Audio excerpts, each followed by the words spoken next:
18. Identidade, a chave para a expansão. Nada de grande jamais será realizado sem grandes homens, e os homens só são grandes se estiverem determinados a sê-lo. Charles de Gaulle. Não havia marcas em seu corpo. Os chineses comunistas mantiveram o cativo num cubículo por mais de 20 horas, mas não o espancaram, nem torturaram. Até lhe ofereceram 1 ou 2 cigarros, e como resultado da conversa polida, aquele soldado tinha agora na mão um documento, escrito com sua própria letra, detalhando as incontáveis injustiças e capacidade destrutiva do modo de vida americano, a sociedade capitalista, e elogiando a superioridade e ética humanitária do sistema comunista. E mais, o texto escrito por esse oficial do Exército dos Estados Unidos estava sendo agora transmitido para o seu e outros campos de prisioneiros de guerra na Coreia do Norte, e também para as tropas americanas estacionadas na Coreia do Sul. Mais tarde, ele revelaria informações militares, entregaria outros prisioneiros, e criticaria com veemência seu próprio país. O que levou esse homem a inverter por completo sua visão do mundo, e demolir as convicções que lhe haviam sido incutidas durante toda a sua vida? O que o levou a abandonar os valores básicos que antes defendia, e se tornar um colaborador do inimigo? Que mudança específica acarretaria uma transformação tão radical nos pensamentos, emoções e ações de um indivíduo? A resposta está na compreensão de que ele foi conduzido por um caminho que o levou a literalmente trocar sua identidade. Agia agora de acordo com a nova imagem que tinha de si mesmo. Ao longo deste livro, você explorou junto comigo o impacto das convicções, um dos elementos fundamentais do sistema central que dirige todas as nossas avaliações. As convicções nos guiam a conclusões, e assim nos ensinam como sentir e o que fazer. Contudo, há níveis diferentes de convicções que causam níveis diferentes de impacto na qualidade de nossa vida. Algumas são bastante específicas. Por exemplo, as convicções que você tem sobre um amigo em particular determinarão como pensa e se sente em relação ao comportamento dele, e o significado que vinculará a qualquer coisa que ele fizer. Se você sabe que ele é afetuoso, não vai questionar sua intenção final mesmo que ele pareça furioso num determinado momento. Essa convicção o guiará em todas as suas interações com tal pessoa. Mas isso não afetará necessariamente a maneira como você lida com um estranho. Essas convicções só lhe causam impacto numa área específica de sua vida, as interações com esse amigo. Algumas convicções, no entanto, exercem uma influência ampliada sobre sua vida, é o que chamo de convicções globais, são as convicções que produzem consequências mais amplas. Por exemplo, as convicções que você tem sobre as pessoas em geral afetarão não apenas a maneira como lida com seu amigo, mas também com todas as pessoas que encontra. Essas convicções terão um poderoso impacto em sua carreira, nível de confiança, casamento, e assim por diante. As convicções globais que você tem sobre os conceitos de escassez e abundância, por exemplo, determinarão seu nível de estresse e sua generosidade com tempo, dinheiro, energia e espírito. Se acredita que vivemos num mundo com recursos escassos, onde há uma quantidade limitada de dinheiro, tempo ou amor, então viverá com o medo constante de não ter o suficiente. Essa tensão afetará a maneira como pensa sobre os vizinhos, colegas de trabalho, disponibilidades financeiras e oportunidades em geral. Mais poderosa do que qualquer dessas, porém, é a convicção básica que é o supremo filtro de todas as nossas identidades. Essa convicção controla diretamente a coerência das decisões de sua vida. É formada pelas coisas em que você acredita a respeito de sua identidade. O que podemos ou não podemos fazer, o que consideramos possível ou impossível, raramente é uma função de nossa verdadeira capacidade. É mais provável que seja uma função de nossas convicções a respeito de quem somos. Se você já se descobriu alguma vez incapaz de sequer considerar a possibilidade de fazer alguma coisa, em que sua reação a alguém é "eu nunca poderia fazer isso", ou "não sou esse tipo de pessoa", então já esbarrou contra as barreiras de uma identidade limitada. Claro que nem sempre é tão ruim assim.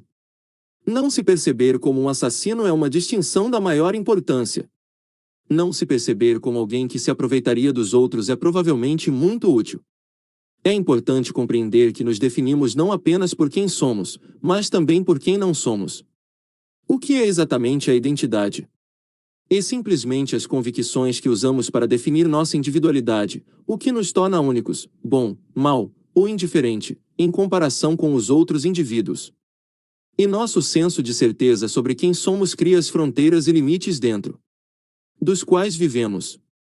Sua capacidade é constante, mas o quanto você usa depende da identidade que projetou para si mesmo. Por exemplo, se você tem certeza de que é uma pessoa expansiva, vai explorar os recursos de comportamento que combinam com sua identidade. Quer se veja como um fraco, um rebelde, um vitorioso, um alienado, vai se moldar por essas convicções. Talvez você já tenha lido o livro Pygmalion in the Classroom, que relata a dramática mudança no desempenho de estudantes quando se tornaram convencidos de que eram talentosos. Em diversas ocasiões, pesquisadores têm demonstrado que a capacidade dos estudantes sofre a poderosa influência das identidades que desenvolvem para si mesmos, em decorrência das convicções dos professores sobre seu nível de inteligência. Num estudo, alguns professores foram informados de que determinados estudantes em suas turmas eram de fato excepcionais, e que deviam desafiá-los constantemente, a fim de continuarem a se expandir. Como se podia esperar, essas crianças se tornaram as primeiras em suas turmas. O que torna esse estudo significativo é o fato de que esses estudantes não haviam demonstrado níveis superiores de inteligência, e alguns haviam até sido classificados antes como estudantes medíocres. Mas o senso de certeza de que eram superiores, incutido por falsas convicções dos professores, desencadeou o sucesso. O impacto desse princípio não se limita aos estudantes. O tipo de pessoa como os outros o percebem controla a reação deles a você. Muitas vezes isso nada tem a ver com seu verdadeiro caráter. Por exemplo, se uma pessoa o vê como um patife, mesmo que você seja honesto e faça boas coisas, a outra sempre vai procurar por motivos escusos por trás de seus atos. E o que é pior, nós mesmos, depois de efetuarmos uma mudança positiva, muitas vezes permitimos que os outros em nosso ambiente, que não mudaram a imagem que tinham de nós, projetem suas emoções e convicções para nos levar de volta aos antigos comportamentos e identidades. Todos precisamos lembrar que possuímos um tremendo poder de influenciar as identidades daqueles que mais gostamos. Esse é o poder que Marva Collins exerce quando influencia seus alunos a acreditarem que são donos de seu destino, que são tão talentosos quanto qualquer outro ser humano que já passou por este mundo. O melhor efeito das pessoas de bem é sentido depois que saímos de sua presença. Ralph Waldo Emerson. Todos agimos em coerência com nossas opiniões de quem realmente somos, quer essa visão seja curada ou não. O motivo é que uma das maiores forças no organismo humano é a necessidade de coerência. Ao longo de nossas vidas, fomos condicionados a vincular uma dor intensa à incoerência, e prazer a ser coerente. Pense a respeito. Que rótulos atribuímos às pessoas que dizem uma coisa e depois fazem outra, que alegam um jeito e depois se comportam de outro? Nós as chamamos de hipócritas, volúveis, instáveis, inconfiáveis, irresolutas, avoadas, indignas de confiança. Você gostaria que esses rótulos lhe fossem atribuídos? A resposta é óbvia, um retumbante não. Por isso, sempre que assumimos uma posição, ainda mais uma posição pública, e declaramos em que acreditamos, quem somos, ou o que tensionamos, experimentamos uma intensa pressão para permanecermos coerentes com essa posição, independente do que essa inflexibilidade pode nos custar no futuro. Por outro lado, há tremendas recompensas por permanecer coerente com nossas identidades enunciadas. Como chamamos as pessoas que são coerentes? Usamos palavras como digna de confiança, leal, firme e sólida, inteligente, estável, racional, autêntica. Você não gostaria que as pessoas usassem sistematicamente esses rótulos para descrevê-lo? Outra vez, a resposta é óbvia, a maioria das pessoas adoraria. Assim, a necessidade de permanecer coerente torna-se irrevogavelmente vinculada à sua capacidade de evitar a dor e adquirir prazer. Uma tola coerência é o fantasma das mentes pequenas. Ralph Waldo Emerson. O efeito Pigmalion também funciona ao contrário. Se você sente certeza de que é incapacitado para aprender, torna-se uma profecia que se realiza por si mesma. É muito diferente de acreditar que sua atual estratégia para aprender é ineficaz. A capacidade de mudar a estratégia é percebida pela maioria das pessoas como uma tarefa simples e viável, desde que tenhamos o mestre certo. Contudo, mudar a nós mesmos, mudar a essência de quem somos, é percebido pela maioria como uma coisa quase impossível. A reação comum, "eu sou assim", é uma frase que assassina os sonhos. Encerra a sentença de um problema inalterável e permanente. Uma pessoa que acredita que desenvolveu um vício em drogas pode com certeza mudar. Será difícil, mas uma mudança pode ocorrer, e pode durar. Por outro lado, uma pessoa que acredita ser uma viciada em drogas geralmente voltará ao consumo de drogas, mesmo de semanas ou meses de abstinência. Por quê? Porque essa pessoa acredita que é quem é. Não tem um vício em droga, é uma viciada em droga. Lembre-se do que eu disse no capítulo 4, que a partir do momento em que uma pessoa tem uma convicção sobre qualquer coisa, vai ignorar ou até mesmo se defender contra qualquer evidência que seja contrária à sua convicção. Inconscientemente, essa pessoa não acreditará que pode mudar a longo prazo, e isso controlará seu comportamento. Além disso, há com frequência um ganho secundário envolvido no processo de manter o comportamento negativo. Afinal, essa pessoa pode atribuir ao vício a culpa por algo que não pode controlar, ou seja, quem ela é em vez de enfrentar a realidade de que consumir drogas é uma decisão consciente. Isso será aumentado pela necessidade de coerência do sistema nervoso humano, e a pessoa sempre retornará ao padrão destrutivo. Renunciar à sua identidade seria ainda mais doloroso do que os inequívocos efeitos destrutivos da droga. Por quê? Porque todos temos a necessidade de um senso de certeza. A maioria das pessoas possui um tremendo medo do desconhecido. A incerteza contém o potencial de que a dor se abata sobre nós, e preferimos lidar com a dor que já conhecemos do que lidar com a dor do desconhecido. Assim, vivendo num mundo que está sempre mudando, em que somos constantemente cercados pelo fluxo de novos relacionamentos, redefinição de trabalho, alterações do ambiente e novas informações, a única coisa com que todos contamos como constante é o nosso senso de identidade.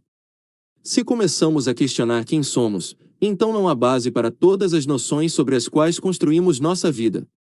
Se você não sabe quem é, então como pode decidir o que fazer? Como pode formular valores, adotar convicções, ou definir regras? Como pode julgar se alguma coisa é boa, mal ou indiferente? O maior desafio para alguém que percebe sua identidade como um viciado em drogas é o seguinte: para o que vai mudar sua identidade? Para de um viciado em drogas em recuperação. Isso não muda sua identidade, apenas descreve o estado em que se encontra no momento. Livre das drogas, também não resolve, porque a maioria considera que se trata de um estado temporário, e ainda focaliza as drogas como um dos meios de se definir.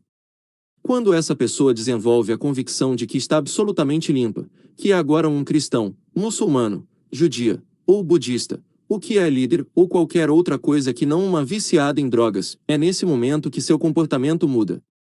À medida que desenvolvemos novas convicções sobre quem somos, nosso comportamento mudará para apoiar a nova identidade. A mesma coisa acontece com uma pessoa que tem excesso de peso, e cuja identidade é eu sou gorda. Essa pessoa pode fazer dieta e emagrecer a curto prazo, mas sempre vai recuperar os quilos a mais, porque seu senso de certeza de quem é guiará todos os seus comportamentos, até que estejam coerentes outra vez com sua identidade. Todos devemos manter a integridade de nossas convicções sobre quem somos, mesmo quando são destrutivas e enfraquecedoras.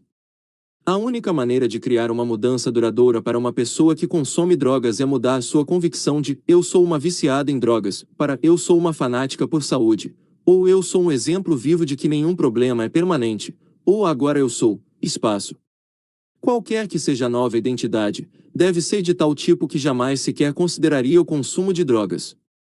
Se as drogas lhe forem oferecidas de novo, sua reação imediata é não avaliar se deve ou não usá-las, mas apenas declarar, com absoluta certeza, não sou esse tipo de pessoa.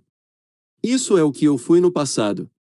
As pessoas com excesso de peso devem transformar sua identidade, passando de gordas a seres humanos vitais, saudáveis e atléticos. Essa mudança de identidade vai transformar todos os seus comportamentos, da dieta aos exercícios, e permitirá a criação a longo prazo de mudanças fisiológicas coerentes com sua nova identidade. Essa alteração pode parecer uma mera manipulação semântica, mas na verdade é uma transformação muito mais profunda da realidade pessoal. Uma troca de identidade pode acarretar uma troca de todo o seu sistema central. Pense a respeito. Um viciado em droga não tem um sistema de avaliação, os estados que experimenta de forma sistemática, as perguntas que faz, os valores que guiam suas ações, e as referências que organizem convicções, completamente diferente de alguém que se considera um líder, um apaixonado, um atleta, ou um contribuidor. Embora seja verdade que nem todas as trocas de identidade sejam tão completas quanto outras, algumas são de fato tão profundas que o sistema central é literalmente substituído num instante por outro. Se você já tentou várias vezes efetuar uma mudança específica em sua vida, apenas para malograr, invariavelmente o desafio é que tentava criar uma mudança de comportamento ou emocional que era incoerente com sua convicção sobre quem é trocar. Mudar ou expandir a identidade pode produzir as mais profundas e rápidas melhorias na qualidade de sua vida. Como sua identidade é formada porque durante a Guerra da Coreia mais prisioneiros americanos delataram companheiros do que em qualquer outra guerra da história moderna? A resposta é que os comunistas chineses, ao contrário de seus aliados, os norte-coreanos, compreendiam o poder da identidade para mudar não apenas convicções e valores antigos, mas também as ações, num instante. Em vez de tratar os prisioneiros com brutalidade, eles se empenhavam em sua forma engenhosa de guerra psicológica, projetada não apenas para extrair informações ou criar submissão, mas também para converter o soldado americano à sua filosofia política. Sabiam que se pudessem levá-lo a um novo conjunto de convicções e valores, então ele veria o papel de seu país na guerra como inútil e destrutivo, e assim os ajudaria em qualquer coisa que pedissem. E foram bem-sucedidos. A compreensão do que eles fizeram pode ajudá-lo a compreender como você chegou à sua atual identidade, e como pode expandir sua identidade, e com isso toda a sua vida, numa questão de momentos. A tarefa diante dos comunistas chineses era de fato formidável. Como se pode mudar toda a identidade de alguém sem a ameaça de morte ou a promessa de liberdade? Ainda mais sabendo-se que o soldado americano fora treinado para revelar apenas seu nome, posto e número de série. O plano era muito simples: comece pequeno, e desenvolva. Os chineses compreendiam que identificamos alguém por suas ações. Por exemplo, como você sabe quem é realmente seu amigo? Não é pela maneira como a pessoa age, como trata os outros. O verdadeiro segredo dos comunistas, porém, foi a compreensão de que determinamos quem somos, nossas identidades, também pelo julgamento de nossas ações. Em outras palavras, analisamos o que fazemos para determinar quem somos. Os chineses sabiam que, para alcançar seu objetivo maior de mudar as convicções do prisioneiro sobre sua identidade, tudo o que precisavam conseguir era levar o prisioneiro a fazer coisas que um colaborador ou um comunista fariam. Repito, não é uma tarefa simples, mas eles concluíram que poderia ser realizada se pudessem desgastar o prisioneiro de guerra americano através da conversa, durante 12 a 20 horas, e depois fazê-lo atender a um pedido menor. Como dizer, os Estados Unidos não são perfeitos, ou é verdade que num país comunista o desemprego não é um problema. Estabelecida essa base, os chineses começavam pequeno, e construíam todo o resto. Compreendiam a nossa necessidade de coerência. A partir do momento em que fazemos uma declaração que dizemos acreditar, temos de estar dispostos a apoiá-la. Pediam simplesmente ao prisioneiro que escrevesse algumas das coisas pelas quais os Estados Unidos não eram perfeitos.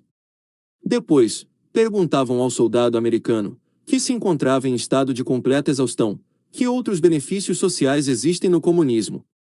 Em pouco tempo, o soldado tinha à sua frente um documento em que não apenas criticava seu país, mas também enaltecia o comunismo, com todos os argumentos escritos com sua própria letra.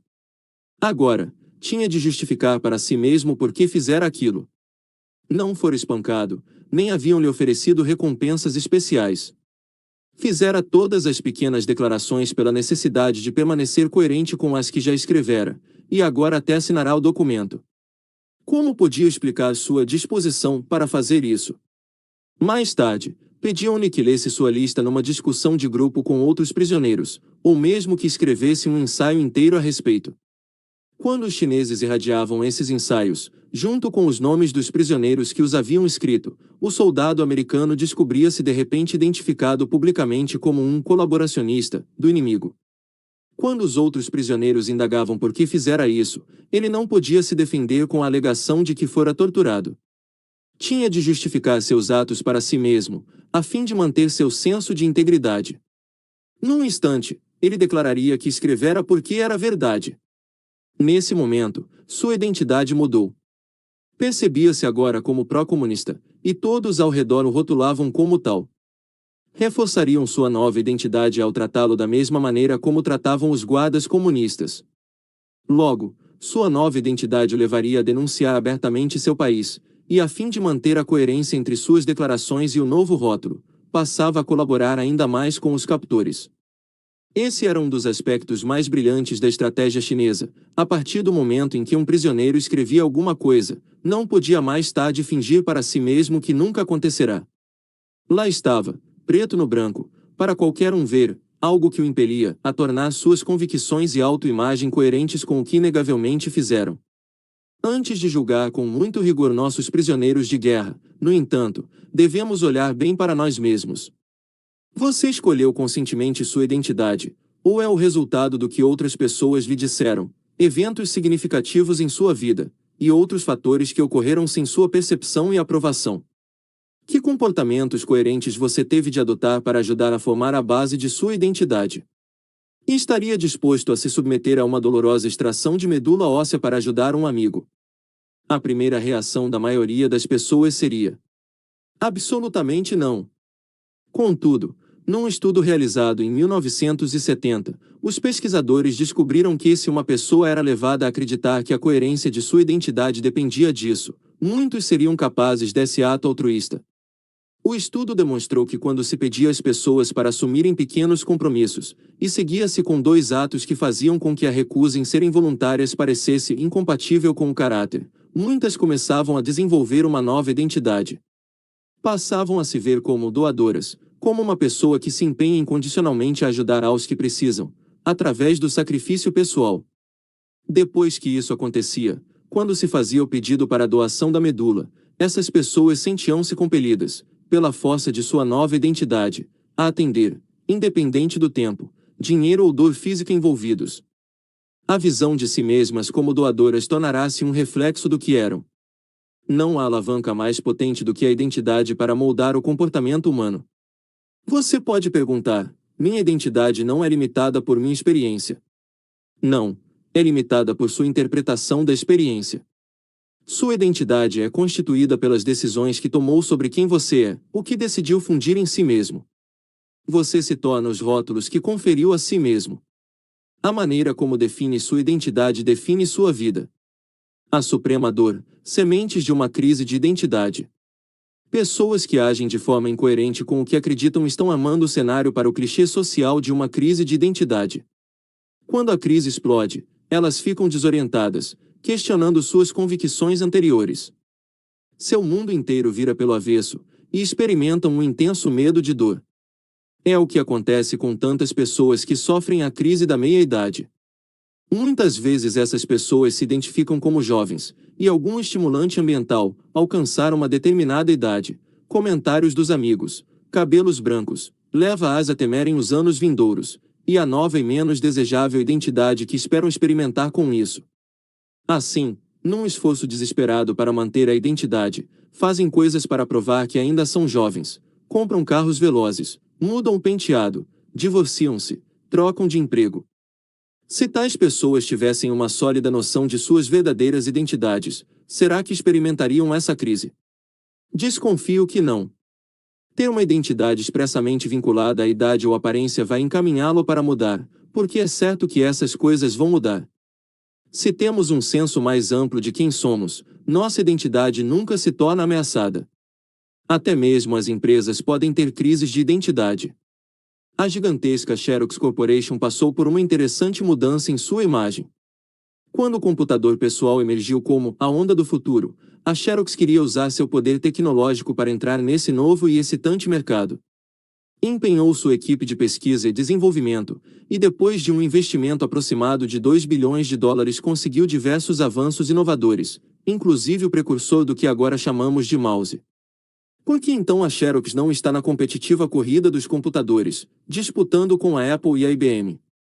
Um dos motivos, com toda certeza, é o fato de que, no início, sua identidade não lhe permitia seguir nessa direção. Até mesmo sua identidade gráfica, que usava um monge gorducho, confinava sua capacidade a ser identificada como a epítome da vanguarda na tecnologia de computação. Embora simbolizasse a natureza meticulosa da cópia de manuscritos, o monge não era apropriado para o novo empreendimento em alta tecnologia, em que a velocidade era um dos critérios mais importantes. No lado do consumidor, a identidade que a Xerox estabelecera como a mais destacada empresa copiadora do mundo não incutia muita confiança nos seus esforços para entrar no mercado de computadores. Acrescente-se a isso uma identidade gráfica que tinha pouco a ver com o processo rápido de informações, e se começa a perceber a origem de alguns dos problemas da Xerox. Os especialistas em marketing e programação gráfica vão lhe dizer que a imagem empresarial é um enorme filtro, através do qual os consumidores processam as informações de compra. Eles devem saber quem você é, o que representa, e quando estão investindo grandes quantias, geralmente querem comprar de uma empresa que exemplifica seu produto. Enquanto a Xerox lutava com a incorporação da área de computação à sua identidade existente, outras companhias se lançaram no primeiro plano, dominando o mercado. A esta altura, a Xerox decidiu que, em vez de tentar mudar sua identidade, passaria a utilizá-la. Iria computadorizar suas fotocopiadoras e concentrar os dólares de pesquisa e desenvolvimento na melhoria do que já sabia fazer melhor. Hoje, a Xerox está iniciando o processo de transformação, pela produção de novas imagens Xerox, exibindo comerciais com imagens em ritmo acelerado de hardware, software, redes de comunicação, e concluindo a mensagem visual com as palavras Xerox, a companhia dos documentos. Essa identidade ampliada deve ser condicionada dentro da cultura para a Xerox expandir seu mercado, e a empresa aproveita todas as oportunidades para fazê-lo. Escrita em chinês, a palavra crise é composta por dois caracteres, um representa perigo, e o outro representa oportunidade. John F. Kennedy. Não é preciso uma crise para a maioria de nós compreender que podemos mudar nosso comportamento, mas a perspectiva de mudar a identidade parece ameaçadora ou impossível para quase todo mundo. O rompimento com as convicções básicas sobre quem nós somos proporciona a dor mais intensa, e algumas pessoas chegam ao ponto de se matarem para preservar essas convicções. Isso foi dramaticamente ilustrado pela obra-prima de Victor Hugo, Os Miseráveis. Quando o herói, Jean Valjean, é libertado da prisão, sente-se frustrado e sozinho. Embora durante os muitos anos que passou sob a custódia da polícia francesa nunca tenha aceitado o rótulo de criminoso, apenas roubaram um pão para alimentar a família faminta, e por causa disso receberá uma longa pena de trabalhos forçados, descobre logo, depois de solto, que não consegue arrumar um dia de trabalho honesto. É desprezado e repelido por causa de sua situação de ex-condenado. Ao final, em estado de total desamparo, começa a aceitar a identidade que o rótulo da sociedade lhe impôs. É agora um criminoso, passa a agir como tal quando um bondoso padre o acolhe, alimenta-o, e oferece abrigo para a noite. Ele consuma sua identidade criminosa ao roubar as modestas peças de prata de seu benfeitor. A polícia detém Valjean, numa investigação de rotina, e descobre não apenas que ele é um ex-condenado, mas também que tem em seu poder os bens mais valiosos do padre, um crime punível com trabalhos forçados pelo resto da vida. Valjean é levado à presença do sacerdote. Depois da apresentação dos fatos, o padre afirma que as peças foram um presente, e lembra a Valjean que esqueceu de levar 2 castiçais de prata. Para surpresa adicional de Valjean, o padre converte a sua generosa mentira em verdade, e manda-o embora com a prata para começar uma vida nova. Valjean tem de lidar com as ações do padre. Por que teria acreditado nele? Por que não o despachou acorrentado? O padre dissera-lhe que era seu irmão, que Valjean não mais pertencia ao mal, que era um homem honesto, um filho de Deus. Esse padrão intenso de interrupção muda a identidade de Valjean. Ele rasga os documentos da prisão, muda-se para outra cidade, assume uma nova identidade. Ao fazer isso, todos os seus comportamentos mudam. Torna-se um líder, ajuda as pessoas na comunidade. Contudo, um policial, Monsieur Javert, faz com que a cruzada de sua vida seja encontrar Valjean, e levá-lo à justiça. Ele sabe que Valjean é mau, e se define como aquele que leva os maus à justiça. Quando Javert finalmente o encontra, Valjean tem a oportunidade de eliminá-lo, mas, magnânimo, poupar-lhe a vida. Depois de uma perseguição pela vida inteira, Javert descobre que Valjean é um homem de bem, talvez até melhor do que ele, e não pode lidar com o potencial de compreender que talvez fosse o homem cruel e maligno. Em decorrência, ele se joga nas corredeiras do rio Sena. Sua suprema agonia foi o desaparecimento da certeza, e sentiu-se desarraigado. Ah, que coisa assustadora! O homem determinado, não mais sabendo seu caminho, e recuando. Victor Hugo, As Miseráveis. Afinal, quem é você? O que tudo isso realmente significa? Pode parecer muito esotérico, a menos que comecemos a definir a nós mesmos. Por isso, faça uma pausa para identificar quem você é. Quem é você? Há muitos meios para nos definirmos.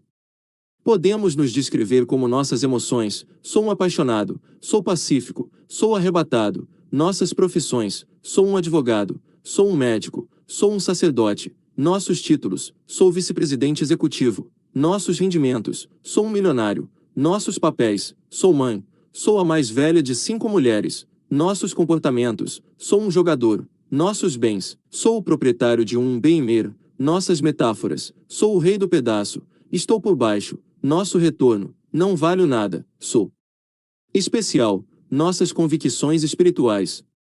Sou judeu, nossa aparência: sou velho, sou jovem, sou bonito, nossas realizações: sou a rainha da festa de formatura de Spring Valley em 1960, nosso passado: sou um fracasso, e até o que não somos: não sou um frouxo. A identidade de nossos amigos e colegas também tende a nos afetar. Dê uma boa olhada em seus amigos. Quem acredita que eles são é muitas vezes um reflexo de quem acredita que você é.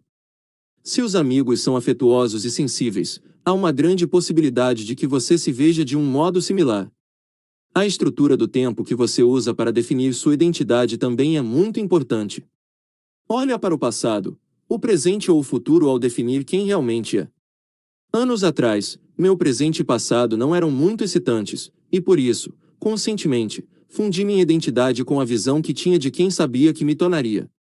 Não precisei esperar, comecei a viver como aquele homem no mesmo instante. É muito importante, quando se responde a essa pergunta, estar no estado certo. Você precisa se sentir relaxado, seguro e curioso. Se está apenas folheando este livro, lendo muito depressa, por alto, ou se tem muitas distrações, não vai obter as respostas de que precisa. Respire fundo, relaxe, deixe o ar sair devagar. Deixe a mente ficar curiosa, não apreensiva, nem preocupada, nem procurando pela perfeição ou qualquer coisa em particular. Apenas pergunte a si mesmo: quem sou eu? Anote a resposta, torne a perguntar. A cada vez que perguntar, escreva o que aflorar, e continue sondando, mais e mais fundo. Continue a perguntar, até encontrar a descrição de si mesmo sobre a qual tem a convicção mais forte. Como você se define? Qual é a essência de quem é? Que metáforas usa para se descrever? Que papéis desempenha? Com bastante frequência, se você não criar esse estado seguro e curioso, todos os medos e hesitações sobre identidade insistirão em dar respostas inadequadas.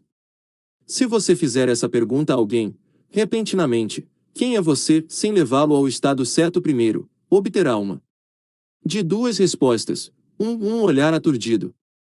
Esse tipo de pergunta deixa muitas pessoas confusas, porque nunca foram chamadas a ponderar a sério sobre a resposta. 2. Uma resposta superficial. É uma técnica de evasiva à primeira tentativa. A resposta pode ser definida como o princípio Popeye, em que a pessoa se limitará a declarar: eu sou o que sou, e isso é tudo o que sou. Já descobri que, quando se faz uma pergunta a alguém, em particular de caráter emocional, a pessoa não costuma responder antes de fazer duas perguntas suas. Primeiro, pergunta a si mesmo: posso responder a essa pergunta? Se a pessoa não tem certeza de quem é, poderá dizer não sei, ou dar uma resposta superficial. Às vezes as pessoas receiam fazer a pergunta, por medo de compreenderem que carecem de lucidez nessa área crítica de suas vidas. E a segunda pergunta que as pessoas costumam fazer, antes de responderem, é a seguinte: o que tem nisso para mim? Se eu responder a essa pergunta, como isso vai me beneficiar pessoalmente? Deixe-me oferecer as respostas a essas duas perguntas. Primeiro, você sabe quem é? Isso mesmo, pode encontrar a resposta se pensar um pouco a respeito neste momento. Mas tem de confiar em si mesmo para deixar as respostas, quaisquer que sejam, fluírem livres, e não deixe de escrevê-las. Segundo, O benefício de saber quem você é de fato consiste na capacidade de moldar todos os seus comportamentos. Se fizer uma pausa para assumir o estado certo, vai oferecer uma resposta ponderada. Espera que seja o tipo de resposta que procura neste momento. Eu penso, logo existo, René Descartes. Portanto, faça uma pausa agora para responder a uma pergunta analisada pelos filósofos ao longo dos tempos, de Sócrates a Sartre. Ponha-se naquele estado seguro e curioso. Respire fundo, deixe o ar escapar devagar. E pergunte: quem eu sou? Escreva: eu sou. Para ajudá-lo a se definir, lembre-se de que a identidade é simplesmente o que o distingue das outras pessoas. Aqui estão 2 exercícios que acho que você vai gostar. 1. Se você procurasse seu nome num dicionário, o que diria? 3 palavras bastariam para cobrir tudo, ou sua narrativa épica consumiria páginas e mais páginas, talvez até exigisse um volume inteiro. Agora, escreva a definição que encontraria se fosse procurar seu nome num dicionário. Escreva: minha definição de identidade. Faça uma pausa, absorva as respostas. Quando estiver pronto, passe para o exercício seguinte.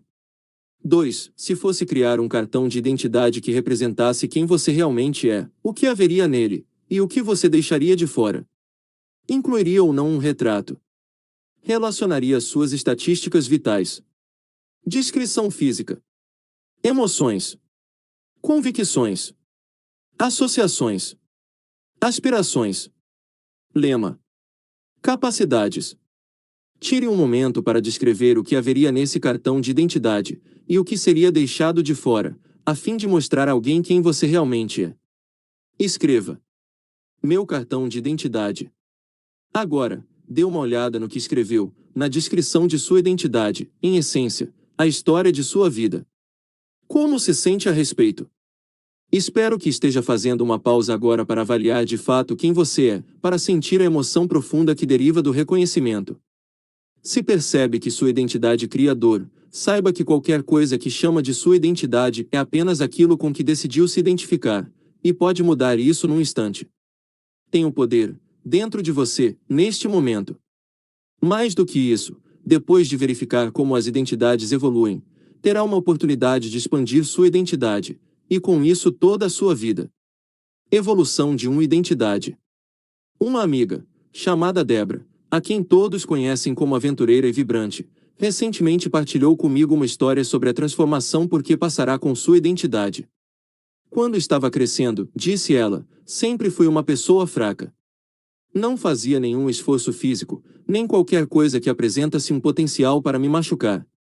Depois de participar de alguns de meus seminários e realizar novas experiências, mergulho submarino, paraquedismo, ela começou a perceber que podia fazer essas coisas, se forçasse. Mas essas novas referências ainda não estavam organizadas numa nova convicção sobre quem ela é. Via-se agora apenas como uma medrosa que saltou de paraquedas. A transformação ainda não ocorrerá, sem que ela soubesse, porém, já fora desencadeada. Ela informa que outras pessoas invejavam seus feitos, dizendo coisas assim: eu gostaria de ter coragem para fazer a mesma coisa. Você é tão aventureira. Debra ficou sinceramente surpresa com os comentários, mas a persistente opinião dos outros a seu respeito começou a levá-la a questionar a visão que tinha de si mesma. Ao final, contou Debra, comecei a vincular dor à ideia de ser uma medrosa. Sabia que a convicção sobre a minha fraqueza estava me limitando, e por isso decidi que isso não era mais o que eu queria ser. Não era apenas isso, porque durante todo aquele tempo sua psique vinha lutando com a incongruência entre como os amigos a consideravam e como ela própria percebia sua identidade.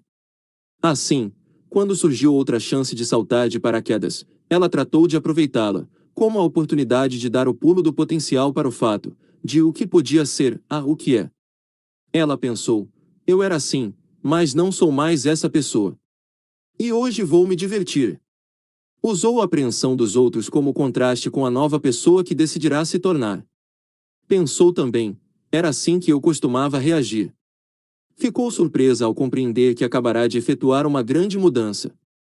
Não era mais uma medrosa, mas uma mulher aventureira e poderosa, prestes a aproveitar a vida ao máximo. Foi a primeira a saltar do avião, e durante toda a descida gritou de satisfação: alegria e exultação. Nunca antes sentirá níveis tão intensos de pura energia física e excitamento. Um elemento básico que pode tê-la levado a se superar, com a adoção da nova identidade, foi o nível profundo de empenho em dar o exemplo aos outros, como líder da equipe. Ela me disse: é como o que você faz, Tony. Se fizesse um seminário inteiro sobre superar o medo e a limitação, mas se recusasse a arriscar qualquer coisa, não daria certo. É preciso fazer o que diz. A transformação de Debra foi completa. Ela adquiriu novas referências, que começaram a lascar sua antiga identidade, tomou a decisão de se identificar com maiores possibilidades, e quando chegou o momento certo, contrastou a sua nova identidade com o que não queria mais ser. Foi a alavanca final de que precisava para consumar a transformação.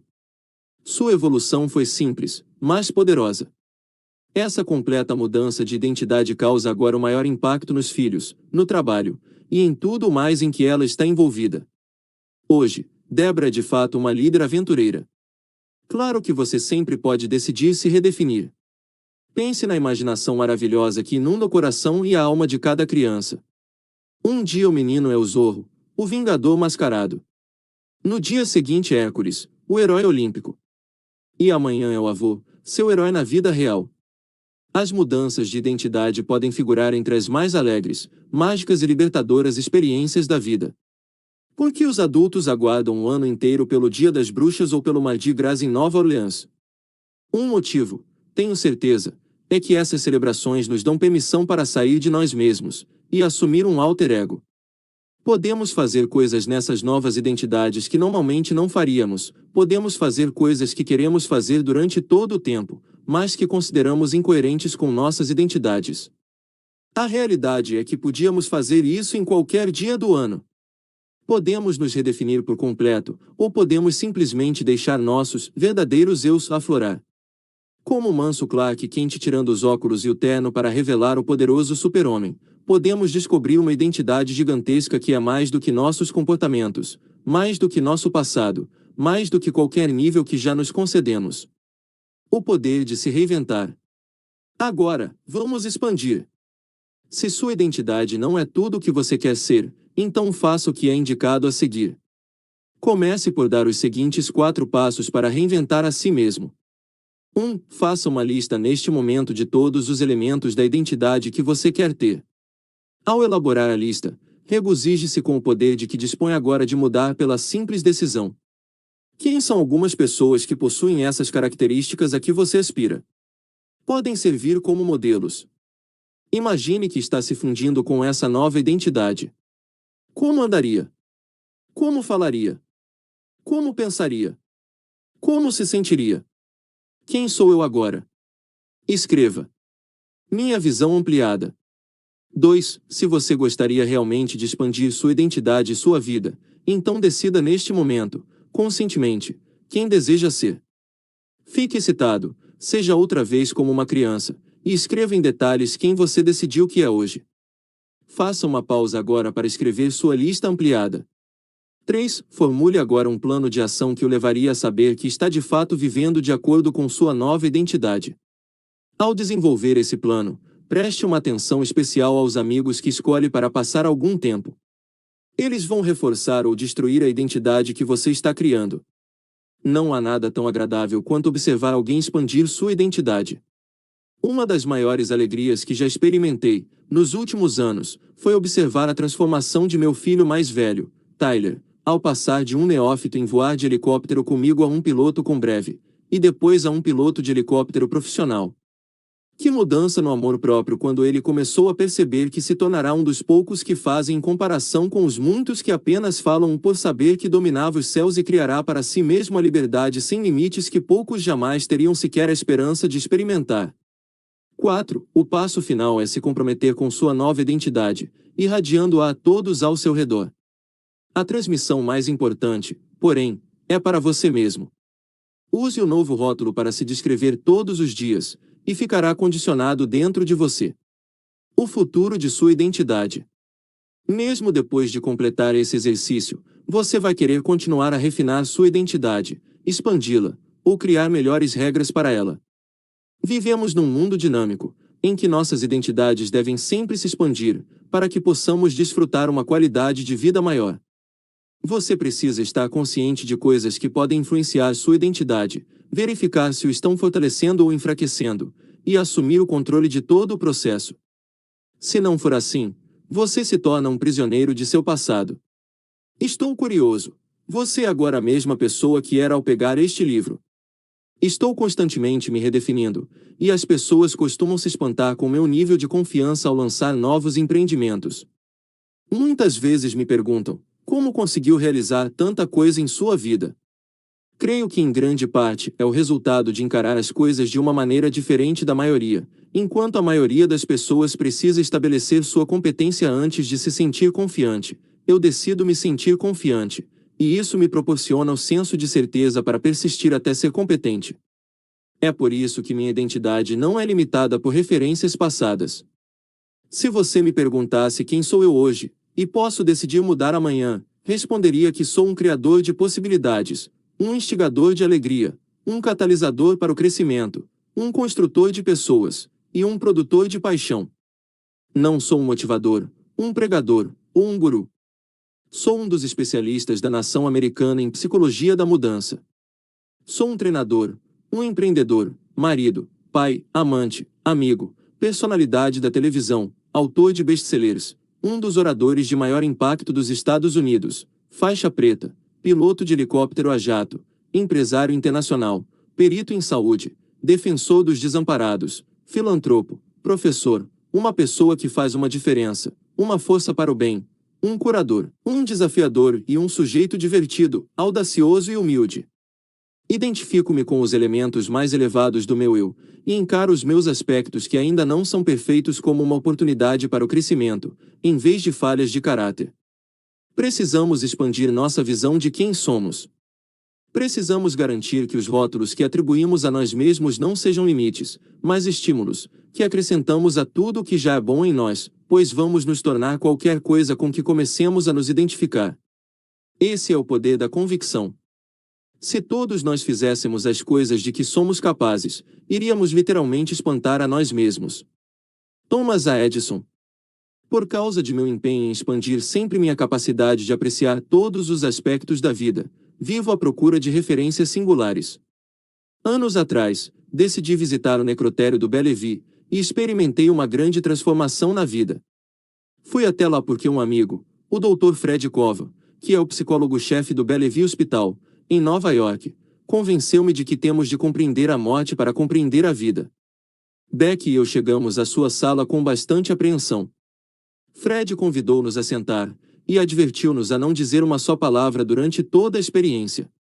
Apenas deixem acontecer, disse ele. Observem os sentimentos que afloram, e conversaremos a respeito mais tarde. Sem sabermos o que esperar, nós o seguimos, bastante nervosos, descemos a escada. Ele conduziu-nos à seção de corpos não reclamados, a maioria da população de indigentes que vivia nas ruas. Ao puxar o primeiro gavetão de metal, e abrir o zíper do saco que encerrava o corpo, senti um tremor percorrer meu corpo. Ali estava aquela pessoa, mas no mesmo instante fui dominado pelo sentimento de vazio. Beck ficou abalada ao pensar que viu o corpo se mexer. Fred explicou mais tarde que a experiência de Beck era comum, que todos temos dificuldade para lidar com corpos que não se mexem, que estão desprovidos da pulsação da vida. Enquanto ele abria um gavetão depois de outro, a emoção tornou a me envolver. Não há ninguém aqui. O corpo está aqui, mas não há um indivíduo. Momentos depois da morte, aquelas pessoas pesavam tanto quanto na ocasião em que estavam vivas, mas alguma coisa, a essência de quem realmente são, não estava mais ali. Não somos os nossos corpos. Quando morremos, não resta a menor dúvida de que desaparece a identidade intangível, sem peso, a essência da vida, que alguns chamam de espírito. Creio que é igualmente importante para nós lembrar que enquanto estamos vivos, também não somos os nossos corpos. Também não somos nosso passado, nem nossos comportamentos no momento. Essa experiência me proporcionou um incrível senso de gratidão pela dádiva abençoada da vida. Subitamente, pensei nas pessoas que tinham grandes desafios físicos, e concluí, puxa, como parecem saudáveis. Não há nada como um pequeno contraste para nos lembrar como somos todos afortunados. Há pouco tempo, meus sentimentos foram traduzidos em palavras, quando tive a oportunidade de visitar o escritor Wayne Dyer. Ele disse uma coisa naquele dia que expressa meus sentimentos: não somos seres humanos tendo uma experiência espiritual. Somos seres espirituais tendo uma experiência humana. Nossa identidade é a pedra fundamental dessa experiência. Creio que nossa verdadeira identidade é algo indefinível e maior do que qualquer coisa que se possa descrever. Somos alma, somos espírito. Lembrar quem somos de fato põe tudo em perspectiva, não é mesmo? A partir do momento em que agimos com o conhecimento de que somos seres espirituais, não seremos apanhados nos pequenos jogos que nos separam uns dos outros. Saberemos com uma profunda convicção que estamos ligados a toda a criação. Cada um de nós inevitável. Cada um ilimitado, cada um com o seu direito neste mundo. Cada um com acesso aos eternos sentidos do mundo. Cada um aqui tão divino quanto tudo. Walt Whitman. Na próxima vez em que se descobrir a dizer, eu nunca poderia fazer isso, ou eu não sou assim, tire um momento para considerar o impacto do que está dizendo. Tem um conceito limitado de si mesmo. Neste caso, aproveite cada oportunidade de expandir sua identidade. Trate de fazer as coisas que acha que não poderia, e use suas novas ações como uma referência que lhe proporcione um senso de certeza de que é mais do que imaginava. Comece por se perguntar: o que mais posso ser? O que mais serei? Quem estou me tornando agora? Pense em sua lista de valores e sonhos, e assuma consigo mesmo o compromisso de que, independente do ambiente, agirei sistematicamente como uma pessoa que já está alcançando esses objetivos. Assim respirarei. Assim andarei. Assim reagirei às pessoas. Tratarei as pessoas com a mesma dignidade, respeito, compaixão e amor com que elas me tratariam. Se decidirmos pensar, sentir e agir como o tipo de pessoa que queremos ser, vamos nos tornar essa pessoa. Não estaremos apenas nos comportando como essa pessoa, seremos essa pessoa. Você se encontra agora numa encruzilhada. Esta é a sua oportunidade de tomar a decisão mais importante que já tomou. Esqueça seu passado. Quem é você agora? Quem você decidiu que é realmente agora? Não pense a respeito de quem tem sido. Quem é você agora? Quem decidiu se tornar? Tome a decisão conscientemente. Tome com cuidado. Tome com força. Ao deixarmos agora o estudo do sistema central, lembre-se do seguinte: você não precisa efetuar todas as mudanças de que falamos aqui para transformar a qualidade de sua vida. Se mudar qualquer uma das 5 áreas do sistema, toda a sua vida mudará. Basta uma mudança nas perguntas habituais para mudar seu foco e mudar sua vida. As alterações na hierarquia de valores mudará imediatamente o rumo de sua vida. O cultivo de estados poderosos e férteis em sua fisiologia mudará a maneira como pensa e sente. Só isso já poderia mudar sua identidade. E o mesmo aconteceria com a mudança de algumas convicções globais. A busca de referências adicionais proporcionará matéria-prima para montar uma nova experiência de quem você é. E, com toda certeza, decidir expandir sua identidade pode transformar praticamente tudo. Sei que você vai querer voltar a estas páginas, muitas e muitas vezes, ao longo de sua vida, a partir do momento em que começar a reinventar a si mesmo e a definir quem realmente quer ser agora, contra o que foi no passado. Divirta-se. Descubra a aventura que acompanha um senso de expansão permanente de que você é algo mais a cada dia que passa. Agora, vamos nos divertir um pouco, iniciando um desafio de 7 dias. A cada dia eu lhe darei um exercício para usar o que aprendeu, e a oportunidade de começar a colher as recompensas de algumas das estratégias e instrumentos a que esteve exposto. Muito bem, vamos iniciar.